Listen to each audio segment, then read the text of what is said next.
Foi-me feita uma pergunta sobre por que nós não guardamos o sábado. Qual é a base bíblica e qual é a base teológica? Vamos lá.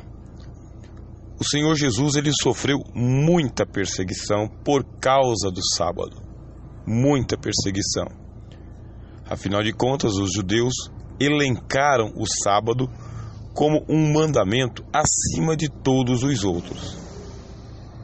E este elencamento de um mandamento acima dos outros criou o sabatismo judaico. Sabemos que lá no Antigo Testamento, no Decálogo, Deus disse: trabalhe 6 dias, no 7º você repouse. Por uma ordem matemática, você pode dizer o seguinte: trabalhe 6 por 1, não trabalhe 7 sem 1, trabalhe 6 por 1, assim como Deus fez. Isso é uma lógica bem simples de ser entendida.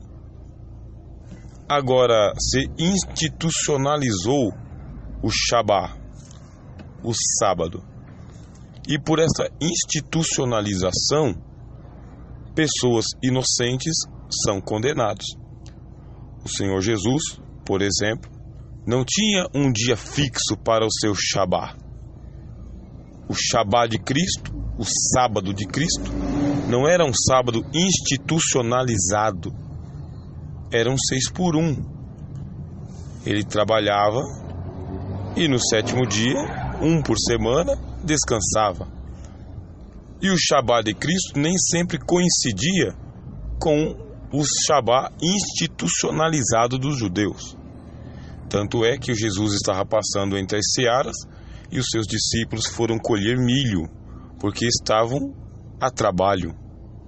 Acusaram Cristo: escuta, teus discípulos estão fazendo aquilo que não é lícito fazer no sábado. O Senhor Jesus elencou 2 atitudes muito comuns e que estavam prescritas entre os judeus, e eles não souberam como responder. Nunca lestes na lei que os sacerdotes de vocês podem violar o sábado e continuam inocentes? E por que isto? Ora, porque os sacerdotes trabalhavam nesse sistema do 6 por 1. Eles se revezavam em turnos. E aquela turma que estava trabalhando em um Shabá institucionalizado descansaria em um outro dia da semana, que não fosse o institucional. Jesus lavou a cara dos judeus e a sua hipocrisia, porque eles sabiam que isso acontecia e era corrente. Muitos judeus trabalhavam durante um dia de sábado institucionalizado. E só quem observava o Shabá institucionalizado eram os radicais. Mas a grande comunidade judaica, a grande do primeiro século, a grande, trabalhavam 6 por 1 em um Shabá não institucionalizado. Eles descansavam 6 por 1. Podia cair no equivalente à nossa segunda-feira, num domingo, numa terça. E, caso, disse o Senhor Jesus, algum desses judeus estivesse no seu Shabá e uma de suas ovelhas caísse, ele ia lá e quebrava naquele momento o Shabá, recolhia sua ovelha e depois voltava.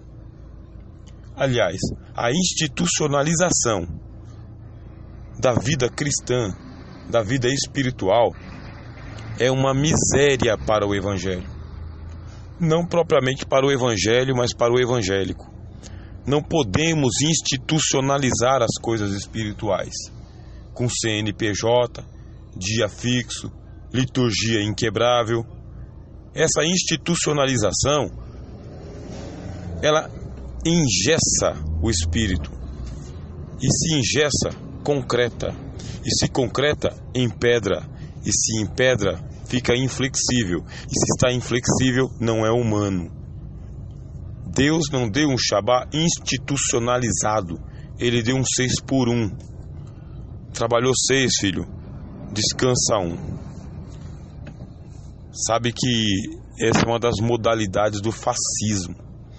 O fascismo é esse vício humano em uniformizar todas as coisas, colocar todo mundo de uniforme, para que as pessoas percam a sua personalidade, sua identidade, sua pessoalidade e sua existencialidade.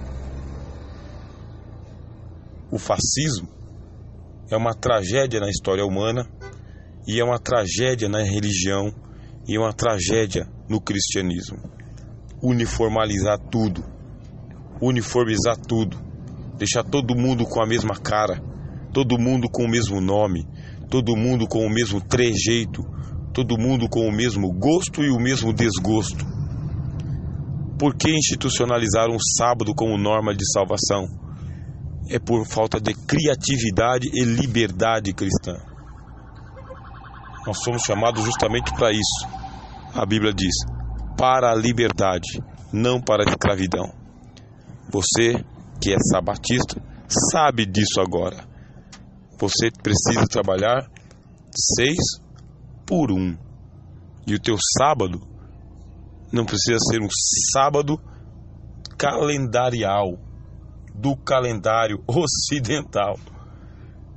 Você teria que guardar um sábado não institucional. Mas quem vai vencer? Afinal de contas, a letra mata, é o Espírito que vivifica.